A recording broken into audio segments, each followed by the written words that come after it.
주일밤 청년부 비전 여행팀 파송 예배에 참석하신 여러분들에게 우리 주 예수 그리스도의 은혜와 평강이 충만하길 기원합니다. 세상이 교회에 대해서 점점 대적하는 분위기입니다. 특별히 한국 상황이 더욱더 그렇습니다. 주님께서 승천하신 이후에 교회가 세워진 이후 단 한 번도 세상이 교회에 대해서 우호적인 적이 없었죠. 우리가 다 아는 일입니다. 이 나라에서 신앙생활을 한다는 것이 초대 한국교회가 세워진 이후에 적어도 근대화된 한국 정부가 세워진 이후부터는 신앙생활에 우리가 자유로움을 누려서 오늘까지 왔습니다. 교인이 된다는 것은 세상으로부터 존경을 받는 그런 자부심도 있었고 의미도 있었습니다. 사실 사회적인 지도층의 교인의 퍼센테이지는 전 국민의 퍼센티보다 훨씬 높습니다. 그것은 곧 기독교는 곧 우리에게 있어서 지도적인 의미가 있고 사회에 존경받을 만한 여러 가지 이유가 있는 것으로 생각이 되어지고 또 그럴 만한 이유도 있었습니다. 그런데 작금의 한국 상황은 그렇지 않습니다. 점점 교회에 대한 대사회의 비판의 목소리가 높아지고 우리들 자신들도 그것을 위해서 마음의 슬픔과 근심을 갖기도 합니다. 이유 있는 지적 앞에서 저희가 침묵할 수밖에 없는 아픔도 있기 때문입니다. 그러나 그럼에도 불구하고 근본적으로 그들이 이 교회를 향한 대적은 영적인 싸움이기 때문에 진리의 문제요 하나님을 마음에 두기 싫어하는 그냥 한국 교회를 향한 그들의 미움 때문에 그런 것이지 우리의 교회 연약성만으로 우리가 다 눌러버리기는 아픈 점도 있습니다. 오늘 밤 그러면 전폭이 생각나죠? 그런데 제가 드리고 싶은 말은 오늘 밤 11시 반 SBS에 한국 교회를 향한 전면적인 선전포고가 이루어집니다. 그것은 신의 길, 인간의 길이라는 제목으로 4부작으로 특집 방영이 되어지는 것인데 제1부는 오늘 방영되는 1부는 예수는 신의 아들인가라는 주제입니다. 제작진의 의도는 한국교회 개신교인의 거의 90%에 달하는 사람이 성경을 문자적으로 받아들이면서 예수님을 하나님이시요 또 그의 십자가 죽음과 부활을 액면 그대로 믿고 있는 이와 같은 기현실, 아주 이상한 기형적인 현실 앞에서 감히 SBS가 한국 교인들에게 바른 신앙의 바른 예수의 모습을 전해주고자 이 모든 내용을 제작했다라고 제작 의도를 밝히고 있습니다.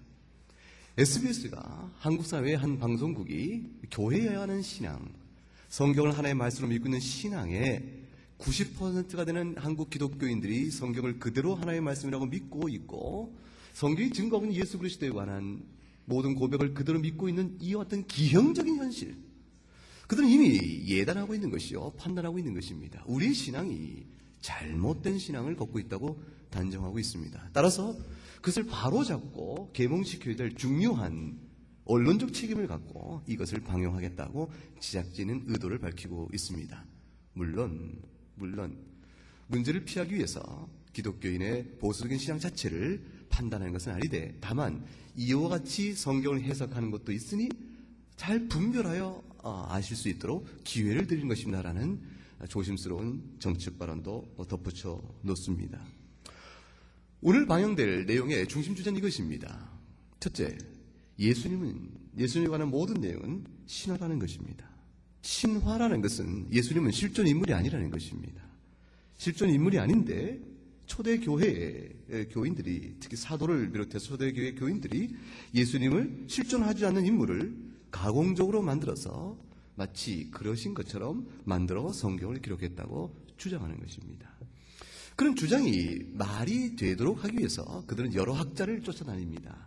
그 학자들 가운데는 여러분들이 그토록 자녀를 보냈으면 좋겠다 싶은 대학의 교수들입니다. 옥스포드가 있고 하버드도 있고 여러 명문 대학들이 있습니다. 그곳에서 신학을 공부하고 있던 또는 종교사학을 공부하고 있는 그런 사람들의 이름을 빌어서 그들이 나름대로 그와 같은 자기들의 주장에 지지를 줍니다. 그런데 어떤 신화를 베꼈다고 말하는 것인가? 이집트의 오시리스 신화입니다. 왜 그것을 베꼈다고 말하는 것인가? 오시리스와 이시스의 신화인데 뭐 자세한 내용, 그 거짓된 허망한 얘기를 여기서 할 필요가 없겠지요.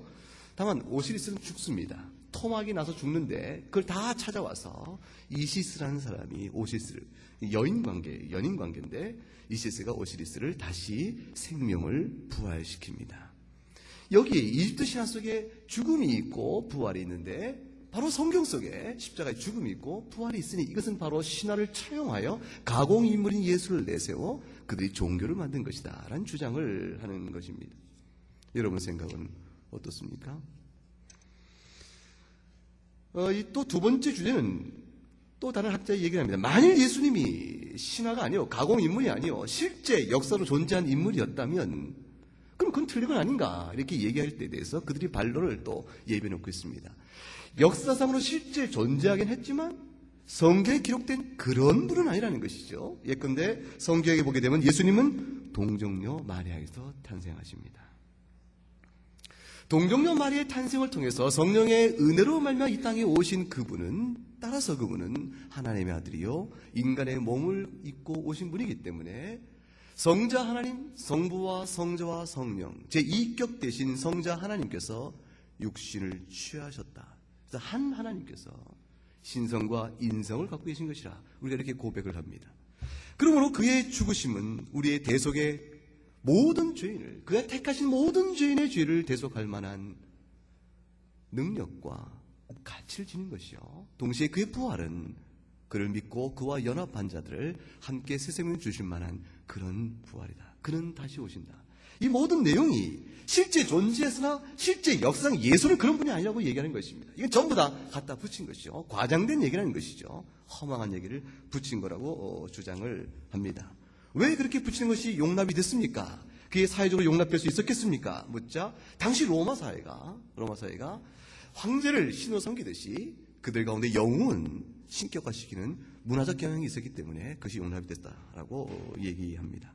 이 모든 주장들이 신학교 바깥에서 이루어지면 저들이 하나님을 알지 못하니까 그러겠다라고 할 텐데, 불행하게도 하나님을 알지 않는가 싶은 지레 짐작되어지는 신학대학 내부에서 이 목소리가 또 외쳐지고 있습니다. 그것은 다른 나라 얘기가 아니고 바로 이 땅 한국에 있는 대학의 이야기입니다. 연세대학이 그렇고 서울신학대학이 그렇고 감리교신학대학이 그렇고 한국신학대학이 그렇습니다. 그것에 속한 교수님들이 적어도 기독교 안에서 십자가의 죽음과 부활에 관한 메시지를 빼버리고자 노력을 하고 있습니다. 학문적 노력을 하고 있습니다. 왜 그렇습니까?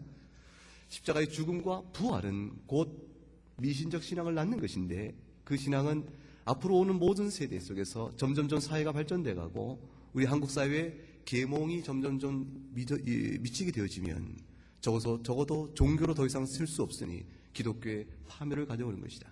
사실 내가 기독교인으로서 잘못된 신앙인 요소를 제해버리고 바르게 잡는 것만이 기독교를 바로 세우는 것이라 하고 주장하며 그들 나름대로 허망한 주장을 학문적 이름으로 내세우고 있습니다. 대부분의 한국 교인들이 이와 같은 주장에 대해서 반론을 필 만한 지식과 훈련도 되어 있지 않습니다. 초대교회 상황을 잘 모르는 것이고, 그들이 주장하고 있는 학문의 허점이 무엇이고, 또 그들의 학문의 원리와 배경이 무엇인지를 잘 모르기 때문입니다.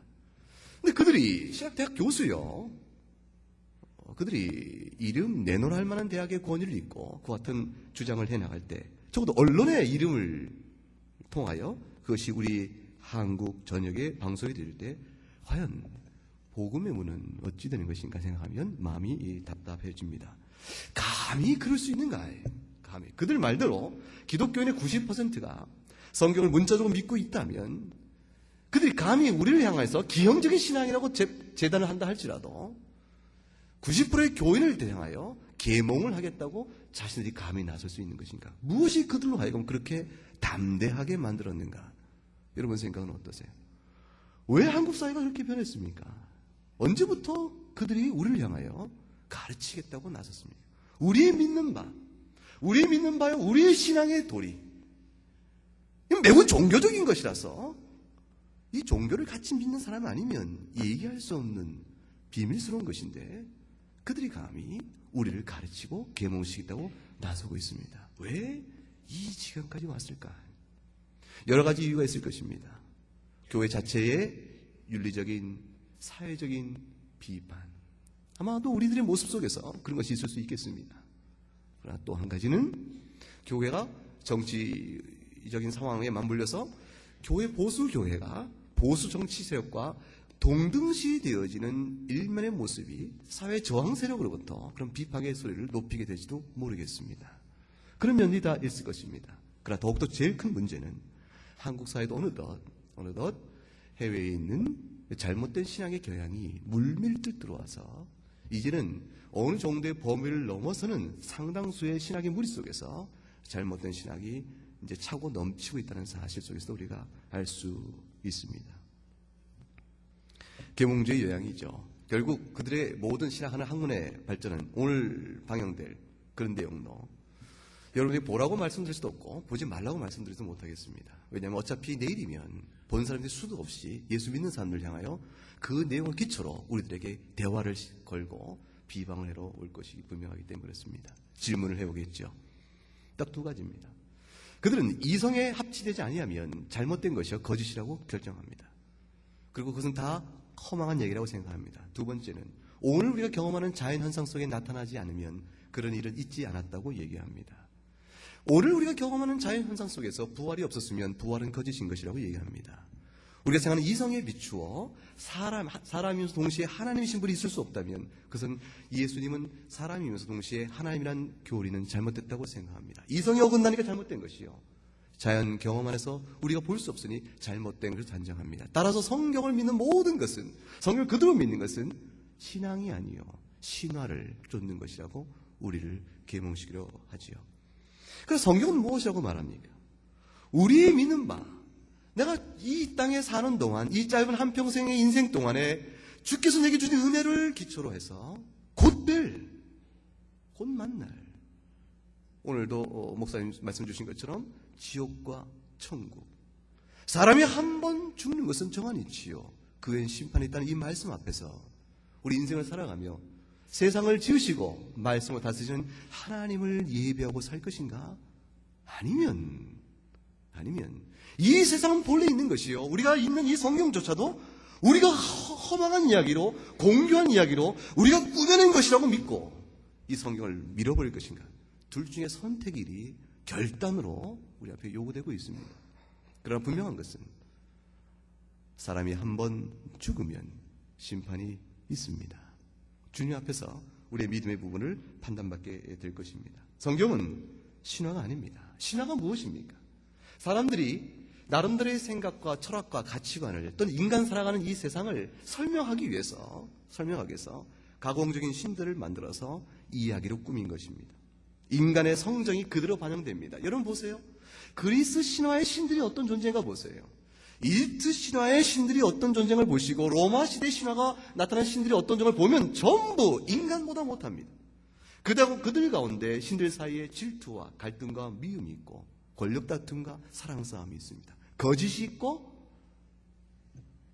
분열과 나눔이 있습니다. 그것이 신들의 세계입니다. 그 신들의 세계 속에서 그들은 신들의 이야기를 통해서 우리가 사는 역사를 설명하고 인생의 문제를, 고민을 풀어가려고 했습니다. 따라서 그것은 거짓입니다. 성경이 그와 같습니까? 우리가 믿는 하나님이 우리처럼, 우리의 죄된 모습처럼 성경의 하나님이 그렇게 비춰집니까? 성경에 기록되어 있는 하나님은 신화 속의 신과는 차원이 다릅니다. 성경에 기록된 예수 그리스도는 신화의 어느 신과도 비교할 수 없는 분입니다. 하물며 성경에 알고 있는 우리의 모든 선지자와 사도와 성경에 우리의 믿음의 신앙의 아버지들은 신화 속의 신들과는 격이 다른 삶을 살아갑니다. 이 모든 고상과 숭고함은 사람이 짐짓 꾸며낸 이야기 아님을 우리가 알 수 있습니다. 성경이 신화가 아니라 그럼 무엇입니까? 성경은 신화가 아니면 그럼 무엇입니까? 무엇이죠? 제가 이름 아는 여성 찬양대 단 한 분, 또 몇 분도 기억이 얼른 날 텐데, 홍정표 권사님? 너무 괴로워하지 마세요. 성경이 신화가 아니면 무엇이죠? 마음이 통했어요? 뭐죠? 계시입니다. 계십니다. 하나님께서 우리에게 자신의 뜻을 열어 보이셨습니다. 진리가 무엇인지를 말씀으로 풀어주시고 사건으로 그것을 보여주시고 그 사건의 해석을 다시 열어주시며 성경 전체는 계시의 말씀으로 우리에게 주어졌습니다. 여러분, 베드로후서 성경 말씀 잠깐 볼까요? 베드로후서 오늘 읽었던 본문 19절 그 앞절부터 잠시 보겠습니다. 16절부터 18절까지 16, 17, 18절 한번 같이 읽어보겠습니다. 시작. 우리 주 예수 그리스도의 능력과 강림하심을 너희에게 알게 한 것이 공교히 만든 이야기를 좇은 것이 아니요 우리는 그의 크신 위엄을 친히 본 자라. 즉 이 큰 영광 중에서 이러한 소리가 그에게 나기를 이는 내 사랑하는 아들이요 내 기뻐하는 자라 하실 때에 저가 하나님 아버지께 존귀와 영광을 받으셨느니라. 이 소리는 우리가 저와 함께 거룩한 산에 있을 때에 하늘로서 나옴을 들은 것이라. 계시 사건입니다. 주님께서 제자 둘을 데리고 베드로와 요한을 데리고 높은 산에 오르셨습니다. 그 높은 산의 이름은 아직 정확히 모르죠. 성경에 기록되지 않았으니까 아마도 헐몬산일 것이라 학자들은 추정합니다. 그러나 그곳에 오르신 예수님께서 호련히 변하시고 대낮의 햇빛보다 더 빛난 광채로 변하셨을 때에 하늘에서 그들의 음성이 들었습니다. 그리고 이는 내 사랑하는 아들이요 내 기뻐하는 자니 너희는 저의 말을 들으라 말씀하셨습니다. 그리스도의 누구신가, 그분이 누구신가에 대한 계시의 결정이었습니다. 절정이었습니다. 이 내용을 우리에게 적고 있는 베드로의 그 의도는 무엇입니까? 내가 지금 너희에게 알리고 있는 일은 내가 꾸민 이야기가 아니요 내가 허망한 얘기를 너희를 속이어 쓴 것이 아니요 내가 본 바요 하늘에서 주께서 내게 알려진 바요 목도한 바니 이 사실을 너에게 기록함으로 내가 너에게 말한 모든 이 복음이 진실된지를 믿기 바랍니다. 이 진실 사도의 증언을 믿으면 사는 것이고 이 사도의 증언을 의심하면 죽는 것입니다. 예수 그리스도의 성경에 기록된 증언을 믿을 것인가? 성경에 기록된 사도의 증언을 믿을 것인가?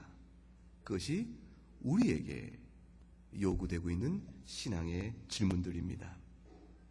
성경은요, 계시입니다. 그런데 하나님께 이 계시를 주실 때에 관념으로 어느 순간에 주신 것이 아니고 성경은 긴 역사의 기록을 갖고 있죠. 창조 때부터 역사의 기록들이 쭉 있지 않습니까? 역사 속에서 하나님은 사건을 통해서 계시하시고 또 그 사건을 해석할 만한 말씀을 입에 넣어 주셨습니다. 선지자들이 그 해석해내기 시작합니다. 그런데 보세요. 그 계시 전체는 예언이 있고 성취가 있습니다. 우리가 받은 바의 계시가 진실된 것인가를 어떻게 압니까? 라고 물을 때에 결국 무엇을 통하여도 말씀하셨지만 누군가가 하나님의 이름을 빙자하여 너희에게 초능력과 이적과 기사로 너희를 현혹시킬 때 그들이 너희에게 전한 말들이 그대로 이루어지지 않을 때는 너희는 그들을 끌어내서 돌로 쳐 죽이라고 했습니다. 이적과 기사 그 자체가 계시의 진실성을 담보하는 것이 아니요 계시의 진정성을 설명하는 하나의 필요 조건은 되지만 하나의 필요 조건일 수는 있지만 그러나 그것이 담보할 수 없는 까닭은 결국 예언과 성취 관계로 이루어집니다. 구약과 신약의 관계는 예언과 성취 관계로 가득 차 있습니다. 예수님께서 이 땅에 오셔서 이룬 일들, 그런 일들에 관한 예언은 이미 주께서 이 땅에 오시기 이전 1500년 전 모세가 이스라엘 백성을 끌고 광야로 이끌어왔을 때, 애굽을 탈출해 왔을 때 모세를 통하여 이미 주신 말씀 속에서 이미 예언이 그 속에 있었고 그 이후에 오고 오는 모든 선지를 통해서 주님은 예수님 스스로 말씀하신 것처럼 성경이 바로 나를 가르쳐 말한 것이라, 율법이 나를 가르쳐 말한 것이요 선지서 나를 가르쳐 말한 것이요 시편이 나를 가르쳐 말한 것이라 했던 그 그리스도에 관한, 그리스도가 오셔서 하실 일에 관한 사건적 계시가 그 안에 있고 그가 오셔서 해야 하실 일에 대한 예언 성취와 더불어 그가 누구신가에 관한 예언 성취도 그곳에 있었습니다. 만약 예수님에 관한 모든 기록이 신화이면 그 신화는 1500년 전부터 이미 써지고 있었다는 얘기가 됩니다. 누가 1500년부터 그리스도 오심을 미리 내다보고 그 1500년 전의 일을 생각하며 신화를 기초를 놓겠습니까? 그것이 예언과 성취로 하나로 만나는 것은 딱 한 가지로만 설명이 됩니다. 성령님이 쓰셨기 때문이라. 성령님께서 그들에게 알려진 바요 성령께서 예언을 계속 주신 바요. 과연 그거는 그때 예수 1500년 이후에, 즉 모세로부터 1500년 이후에 주께서 오실 때 비로 성취된 것이 뿐만 아니라 그 사이사이에도 얼마나 많은 이스라엘 향한 예언이 있었고 성취가 있었습니까? 예수님이 종료주일날 예루살렘에 입성한 것은 이미 스가랴서에 예언된 것에 대한 성취였습니다. 예수님이 십자가에 죽으시면 어떤 의미가 있는 것인가? 이사야 53장에 이미 예언된 바요. 시편 22편에 주님의 고난에 대한 예언이 이미 담겨 있었습니다. 예수님의 부활 또한, 그 부활 사건 또한 예언이 없었던 것이 아니죠. 시편 16편에 다윗은 선지자인 거로 미리 보고 주께서 부활할 것을 바라보며 자신의 부활까지 내다보았다고 말합니다. 이 얼마나 놀라운 예언이며 그 후에 주의 성취입니까? 그것이 바로 사도행전 2장에 나와 있는 베드로의 설교였습니다. 형제들아 보라, 다윗의 무덤이 우리 가운데 있는가? 우리가 가운데 있는 저 무덤에도 불구하고 다윗은 시편에서 자신의 부활을 노래했으니 어찌 그것이 자기 부활이었겠는가? 그것은 곧 자기의 후손으로 올 바로 메시아 그리스도의 부활을 내다보며 자기 또한 그의 은혜를 입어 부활할 것을 보았기 때문에 말한 것이 아닌가. 이 모든 것이 선지자 인고로 안 것이라. 성령 하나님께서 이미 다윗을 통해 보이셨고 그것이 그리스도 안에서 이루어졌다. 예언과 성취입니다. 예수님의 하나님의 아들이요, 이 땅에 사람으로 오셨으나 그가 하나님이라는 사실 또한 이미 예언된 바요, 이미 구약에 계시된 바요. 과연 그대로 주님은 하나님으로 이 땅에 오셨습니다. 너무 중요합니다. 마태복음 22장 한번 보세요. 마태복음 22장.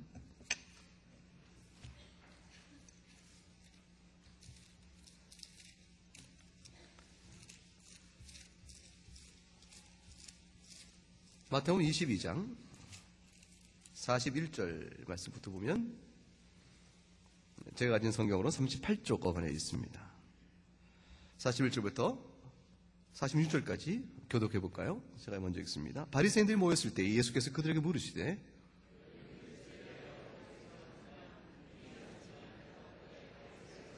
가라사대 그러면 다윗이 성령에 감동하여 어찌 그리스도를 주라 칭하여 말하되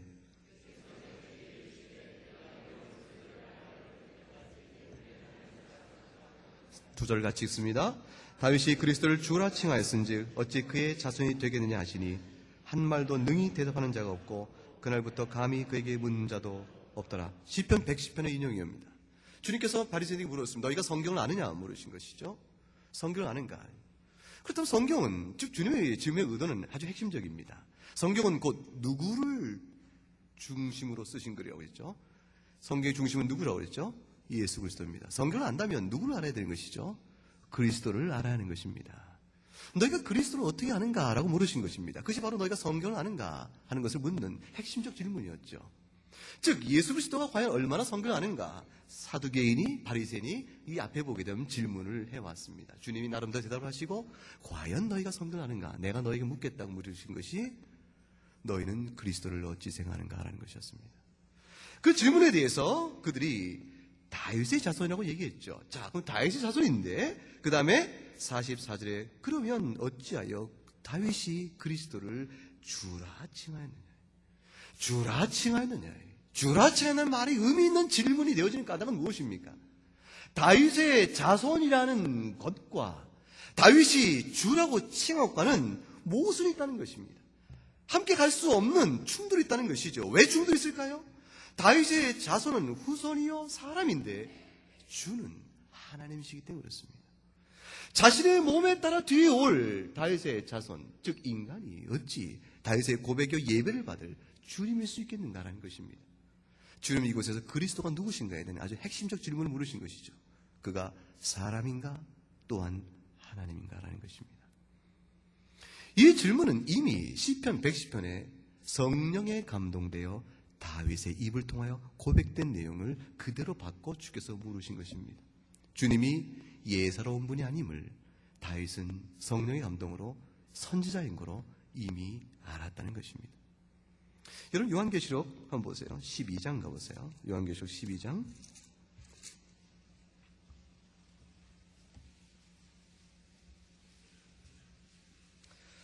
요한계시록 12장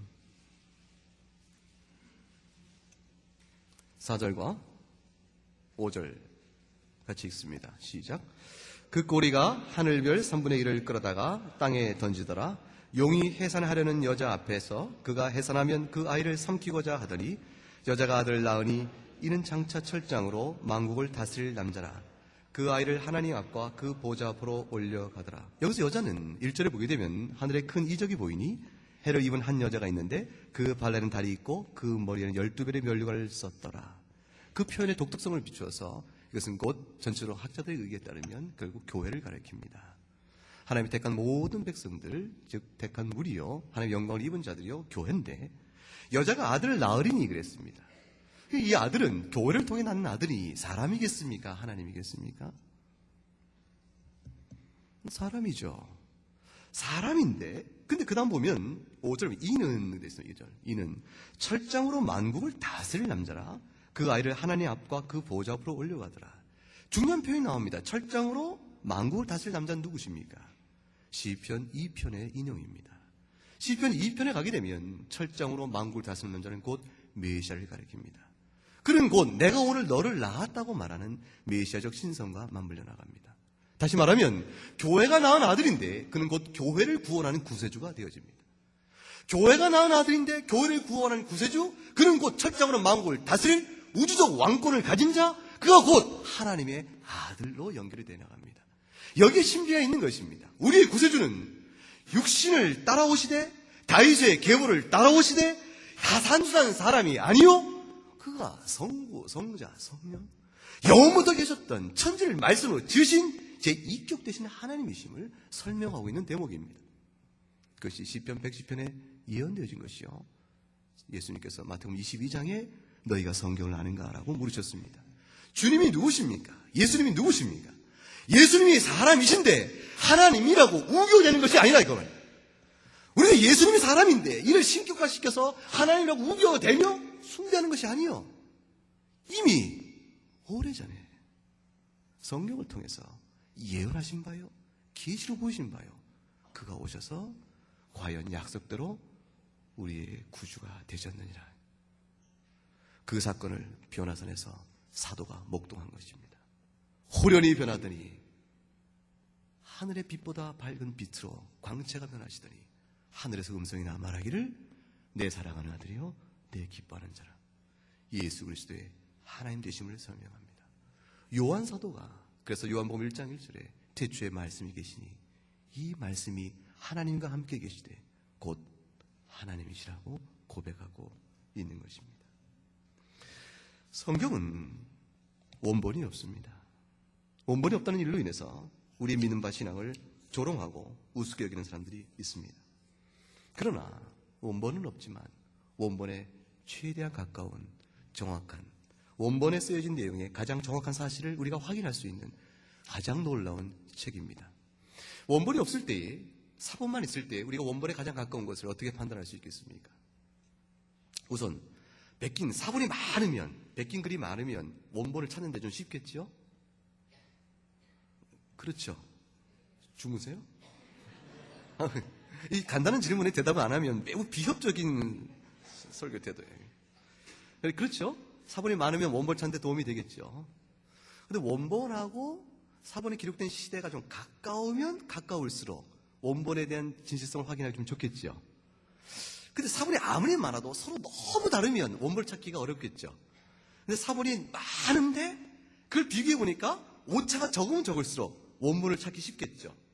그래서 원본이 없어도 착하고 충성된 청년부. 그래서 원본을 찾기 가장 좋은 것은 결국 뭐냐면 가급적이면 원본과 가장 가까운 시대의 사본으로서 많이 있고 서로 오차가 적으면 금방 할 수 있습니다. 여러분, 제가 시험을 봅니다. 제가 시험을 쭉 나누고 시험을 봅니다. 근데 여러분이 굉장히 어려운 문제를 제가 냈습니다. 냈는데 그러고 근데 채점을 하는데 순간 너무 어려운 문제를 냈는데 저도 답을 모릅니다. 그래서 제가 답을 잊어버렸어요. 채점을 문제를 푸는데 문제를 풀기 어려워요. 그런데 문제를 나눠줬는데 답을 이제 다 걷어보니까 여러분 모두가 다 똑같은 답을 다 해놨으면 그 진리일 가능성이 많은 겁니다. 물론 모두가 틀릴 수도 있겠죠. 그러나 비유는 비유대로 들으셔야 되는 거죠. 생각을 해보세요. 바로 거기에 있습니다. 이 땅에서 나타난 역사적인 고대 문서들 가운데서 과연 원본이 없는 것 가운데 그 사본을 통해서 내용을 접근해 가는데 가장 정확도 높은 표준적 기준이 무엇인지 아십니까? 그게 바로 그리스에 있는 신화입니다. 일리어드와 오디세이, 호모의 2대 서사시 일리어드와 오디세이, 그걸 기준으로 잡습니다.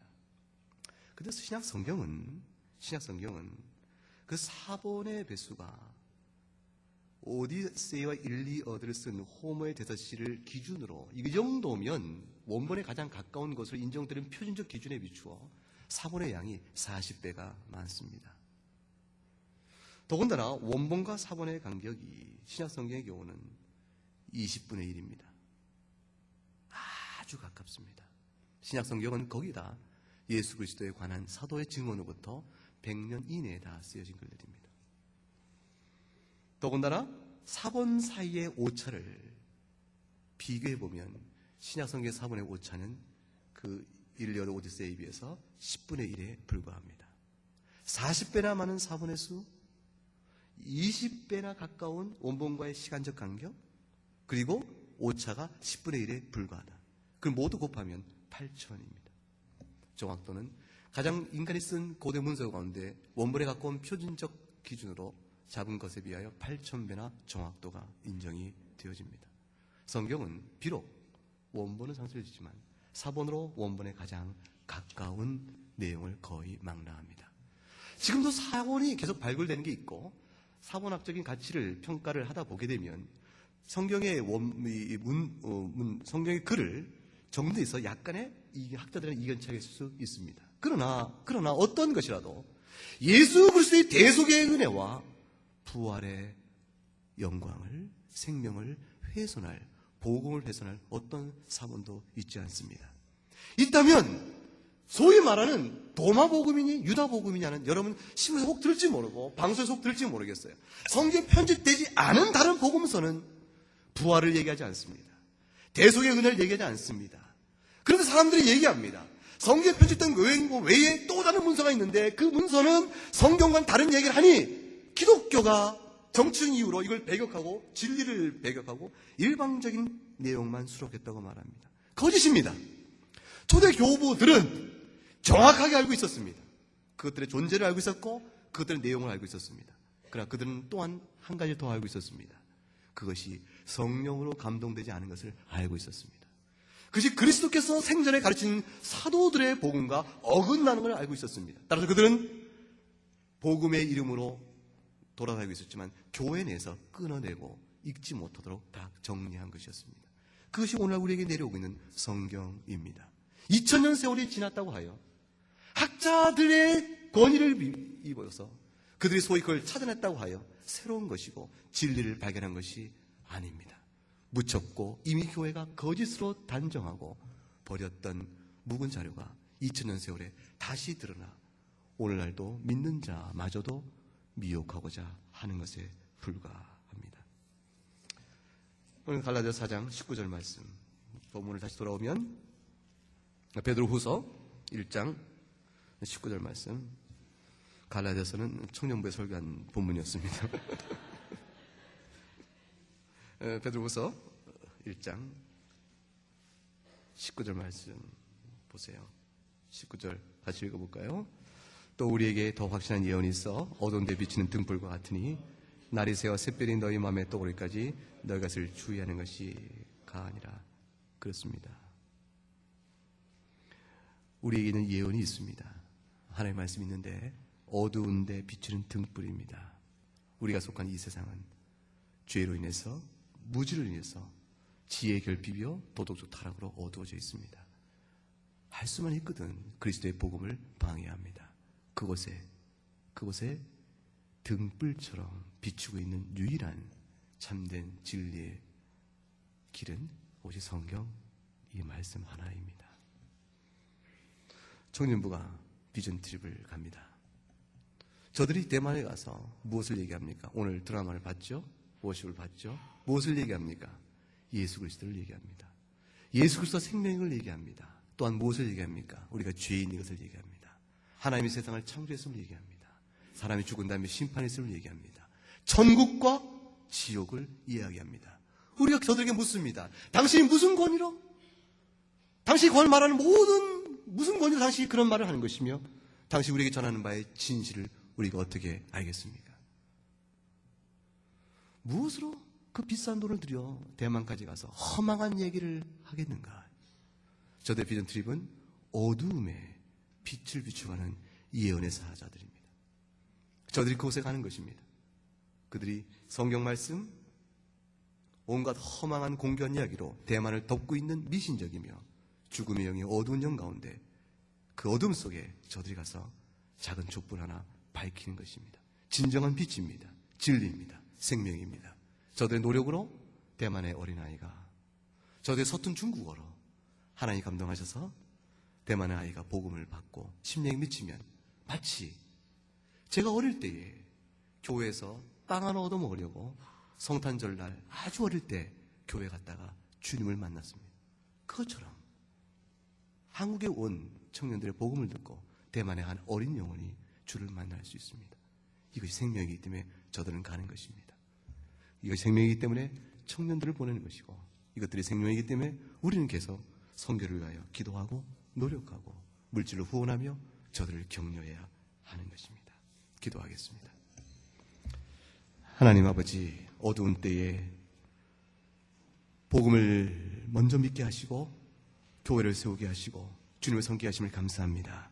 저희들의 심지를 담대하게 하시고 믿음을 더 굳게 하시고 또한 그러므로 진리의 밝은 눈을 갖게 하셔서 저희가 허망한 소리로 인하여 미혹당할 리 없도록 주여 도와주시옵소서. 한국교회를 주님 불쌍히 여기시고 또한 오늘 대만으로 또 이렇게 파송받아 나가는 우리 귀한 청년들에게 지금 우리가 들었던 사도들의 심령으로 계시를 직접 눈으로 목도한 사도들처럼 저들에게 말씀이 손에 쥐어졌음에 하나의 말씀과 예수 그리스도와 사도의 권위에 힘입어 그들이 만나게 되어지는 모든 자들에게 복음 전하는 일을 넉넉히 감당하도록 주여 도와주시옵소서. 저희 입술과 마음을 지켜주시고 오고 가는 길로 선히 보호하시고 인도하여 주시옵소서. 감사하고 예수님 이름으로 기도 올려옵나이다. 아멘.